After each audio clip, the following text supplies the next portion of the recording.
வணக்கம் நண்பர்களே. கற்பனை செய்து பாருங்கள், நீங்கள் ஒருவரிடம் பேசிக் கொண்டிருக்கிறீர்கள். அவர் உங்களுக்கு மிகவும் நெருக்கமானவராக இருக்கலாம், உங்களிடம் வேலை தேடி வந்த ஒருவராக இருக்கலாம், அல்லது புதிதாக அறிமுகமான ஒரு நண்பராக கூட இருக்கலாம். அவர் உங்களை பார்த்து சிரிக்கிறார், மிக அழகாக பேசுகிறார். ஆனால் உங்கள் மனதின் ஓரத்தில் ஒரு சின்ன சந்தேகம். இவன் சொல்வது எல்லாமே உண்மைதானா, அல்லது என்னை முட்டாளாக்குகிறானா? இந்த சந்தேகம் உங்கள் வாழ்க்கையில் ஒரு முறையாவது வந்திருக்கிறதா? கண்டிப்பாக வந்திருக்கும். மனிதர்களாக பிறந்த அனைவருக்கும் இந்த அனுபவம் நிச்சயம் உண்டு. உளவியல் நிபுணர்கள் என்ன சொல்கிறார்கள் தெரியுமா? ஒரு சாதாரண மனிதன் ஒரு நாளைக்கு சராசரியாக 10 முதல் 200 பொய்களை கேட்கிறானாம். ஆமாம், நீங்கள் கேட்டது சரிதான். நான் இப்போ டிராஃபிக்ல இருக்கேன், உங்க மெசேஜ் இப்பதான் பார்த்தேன், இந்த ட்ரெஸ் உங்களுக்கு சூப்பரா இருக்கு என்பது போன்ற சின்ன சின்ன பொய்களில் ஆரம்பித்து வியாபாரம், காதல், உறவுகள் என வாழ்க்கையையே புரட்டி போடும் பெரிய பொய்கள் வரை நாம் தினமும் பல பொய்களை கடந்துதான் செல்கிறோம். பொய் சொல்வது என்பது ஒரு கலை. சிலர் அதில் PhD முடித்திருப்பார்கள். எந்த தயக்கமும் இல்லாமல் கண்ணை பார்த்து சிறிதும் கூசாமல் பொய் சொல்வார்கள். ஆனால் இயற்கையின் மிகச்சிறந்த படைப்பு எது தெரியுமா? மனித மூளை மற்றும் உடல். ஒருவன் வாய் பொய் சொன்னாலும் அவனுடைய உடல், அவனுடைய கண்கள், அவனுடைய குரல், இவை அனைத்தும் சேர்ந்து இவன் பொய் சொல்கிறான், இவனை நம்பாதே என்று உங்களுக்கு சத்தமாக கத்திக்கொண்டே இருக்கும். இதற்கு பெயர்தான் உடல் மொழி, பாடி லாங்குவேஜ் மற்றும் நுட்பமான உளவியல், மைக்ரோ சைக்காலஜி. இன்றைய வீடியோ ஒரு சாதாரண வீடியோ கிடையாது. இது ஒரு மாஸ்டர் கிளாஸ். FBI ஏஜென்ட்டுகள், CIA அதிகாரிகள் மற்றும் உலகின் தலைசிறந்த உளவியல் நிபுணர்கள் பயன்படுத்தும் 7 அதிபயங்கரமான ரகசிய தந்திரங்களை இன்று நான் உங்களுக்கு கற்றுக் கொடுக்கப் போகிறேன்.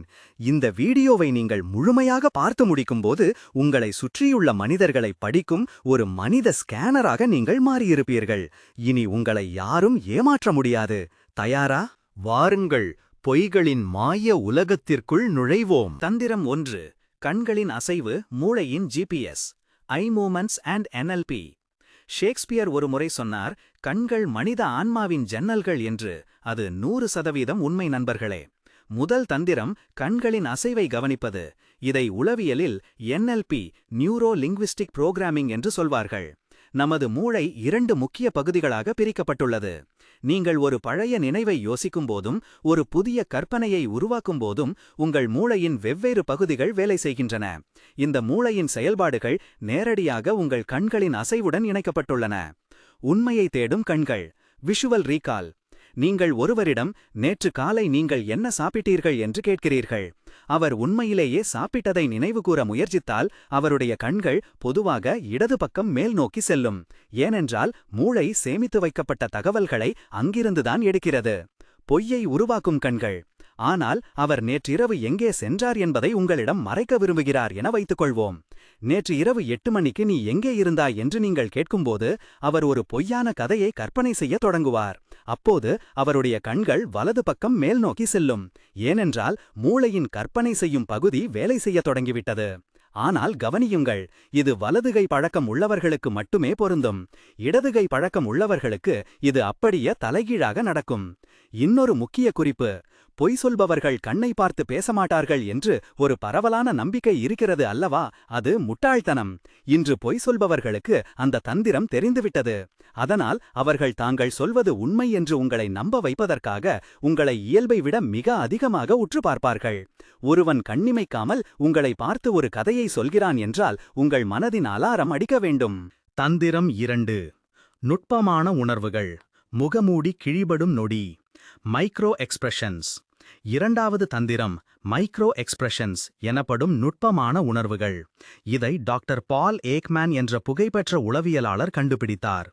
மனிதர்களால் தங்களின் வார்த்தைகளை மிக எளிதாக கட்டுப்படுத்த முடியும்.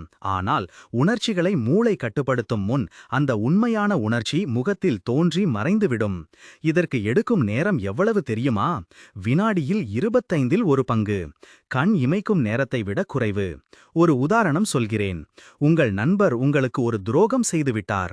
நீங்கள் அவரிடம் அதை பற்றி கேட்கிறீர்கள். அவர், இல்லை நண்பா, எனக்கும் அதற்கும் எந்த சம்பந்தமும் இல்லை, எனக்கு இதை கேட்கவே ரொம்ப கஷ்டமா இருக்கு என்று மிகச் சோகமாக பேசுவார். ஆனால் அவர் உள்ளுக்குள், அப்பாடா, இவன் நம்மள கண்டுபிடிக்கல என்று சந்தோஷப்பட்டு கொண்டிருப்பார். அவர் பேசும்போது அவரை உற்று பார்த்தீர்கள் என்றால் அந்த ஒரு நொடி அவருடைய உதட்டின் ஓரம் லேசாக ஒரு புன்னகையை வெளிப்படுத்தி மறையும்.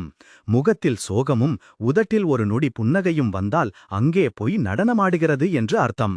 இந்த நுட்பமான உணர்வுகளை கண்டுபிடிக்க உங்களுக்கு கூர்மையான கவனம் தேவை. ஒருவரின் வார்த்தைகளுக்கும் அவரது முகத்தில் அந்த நொடியில் தோன்றும் உணர்வுக்கும் சம்பந்தம் இல்லை, இன்கான்க்ருவன்ஸ் என்றால் அவர் உங்களுக்கு ஒரு பெரிய அல்வா கொடுக்கப் போகிறார் என்று அர்த்தம். தந்திரம் 3. குரலில் ஏற்படும் மாற்றம். நடுக்கத்தின் ரகசியம். நாம் அனைவரும் பொய் சொல்லியிருப்போம். உங்கள் பள்ளி காலத்தை நினைத்து பாருங்கள். ஹோம்வொர்க் செய்யாதபோது டீச்சரிடம் பொய் சொல்லும்போது நெஞ்சுக்குள் திக் திக் என்று அடித்துக்கொள்ளும் அல்லவா? அதை ஃபைட் ஆர் ஃப்ளைட் ரெஸ்பான்ஸ் என்று அறிவியல் சொல்கிறது. ஒருவர் பொய் சொல்லும்போது மூளை அதை ஒரு பெரிய ஆபத்தாக கருதுகிறது. இதனால் உடலில் அட்ரினலின் சுரக்கிறது. இது நேரடியாக ஒருவரின் குரலை தாக்கும். குரலின் சுருதி. பொய் சொல்லும்போது குரல் நாண்கள் இறுக்கமடைகின்றன. இதனால் அவர்களின் குரலின் பிட்ச் திடீரென அதிகரிக்கும். மென்மையாக பேசிக் கொண்டிருந்தவர் திடீரென சற்று கீச்சு குரலில் பேசுவார். வேகம். சிலர் தங்களை அறியாமலேயே மிக வேகமாக பேசுவார்கள். இந்த இடத்தை விட்டு எப்படா தப்பிப்போம் என்ற பதற்றம் அது. இன்னும் சிலர் ஒவ்வொரு வார்த்தையையும் மிக மெதுவாக நிதானமாக பேசுவார்கள். ஏனென்றால் அடுத்த வார்த்தையை மூளை உருவாக்க நேரம் தேவைப்படுகிறது. தொண்டை வறட்சி. பதற்றத்தில் உமிழ்நீர் சுரப்பது குறையும். இதனால் பொய் சொல்பவர்கள் அடிக்கடி தொண்டையை செருமிக் கொள்வார்கள். அடிக்கடி எச்சில் முழுங்குவார்கள் அல்லது தண்ணீர் குடிப்பார்கள். விக்கல் போன்ற வார்த்தைகள், ஆ, அதாவது, வந்து போன்ற வார்த்தைகளை வழக்கத்தை விட அதிகமாக பயன்படுத்தினால் மூளைக்கு தகவல் பற்றாக்குறை ஏற்பட்டுள்ளது, அது பொய்யை சமைத்துக் கொண்டிருக்கிறது என்று அர்த்தம். தந்திரம் 4. தேவையற்ற கூடுதல் தகவல்கள்.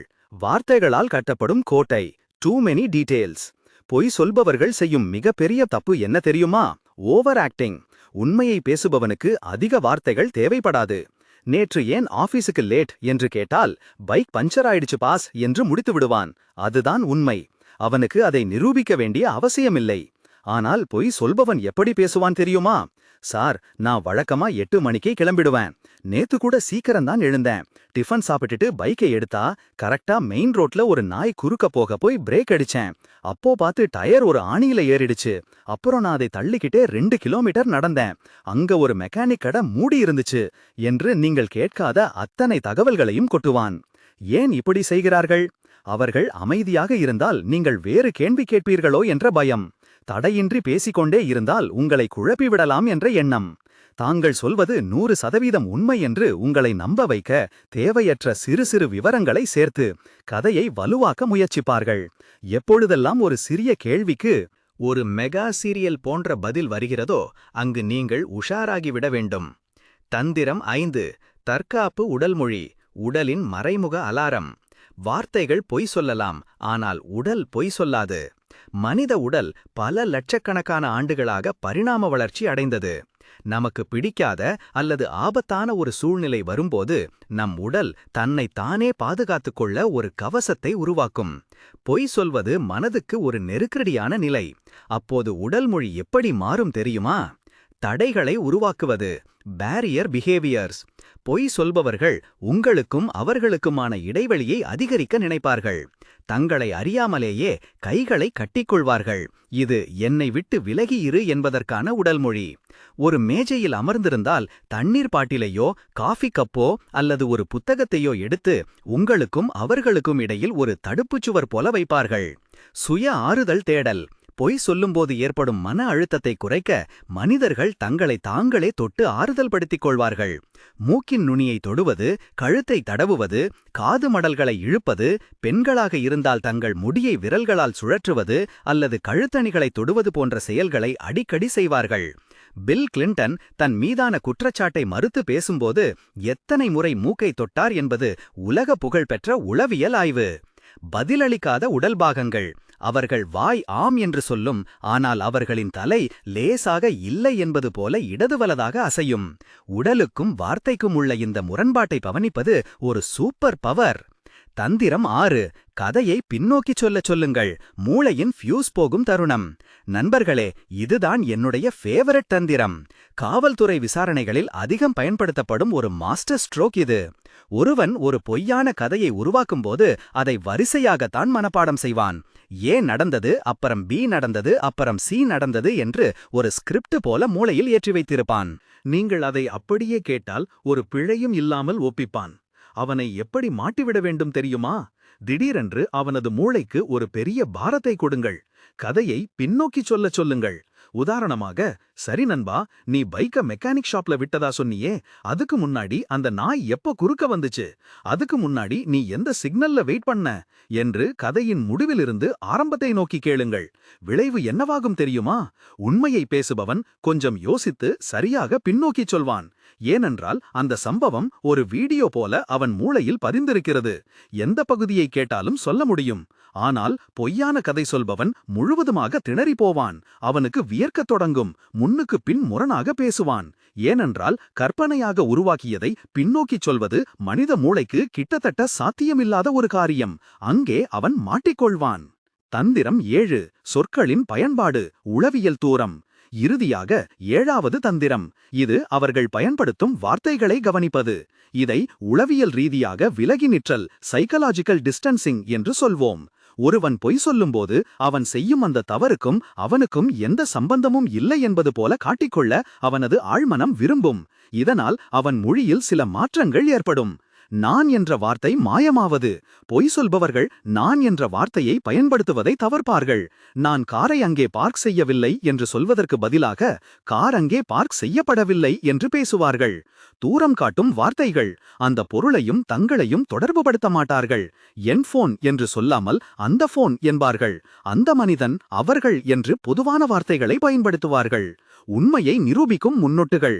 பொய் சொல்பவர்களுக்கு தாங்கள் பொய் சொல்கிறோம் என்ற குற்ற உணர்ச்சி இருக்கும். அதனால் வார்த்தைக்கு வார்த்தை, உண்மையா சொல்லப்போனா, கடவுள் மேல சத்தியமா, நேர்மையா பேசணும்னா என்று பீடிகை போடுவார்கள். எவனொருவன் தேவையில்லாமல் அடிக்கடி தன் நேர்மையை பற்றி பேசுகிறானோ அவனை நீங்கள் சந்தேக கண்ணோடுதான் பார்க்க வேண்டும். போனஸ் ரகசியம், கிளஸ்டர் விதி. வீடியோவின் முடிவுக்கு வந்துவிட்டோம். ஆனால் இதையெல்லாம் விட மிக முக்கியமான ஒரு விதியை இப்போது உங்களுக்கு சொல்லப் போகிறேன்.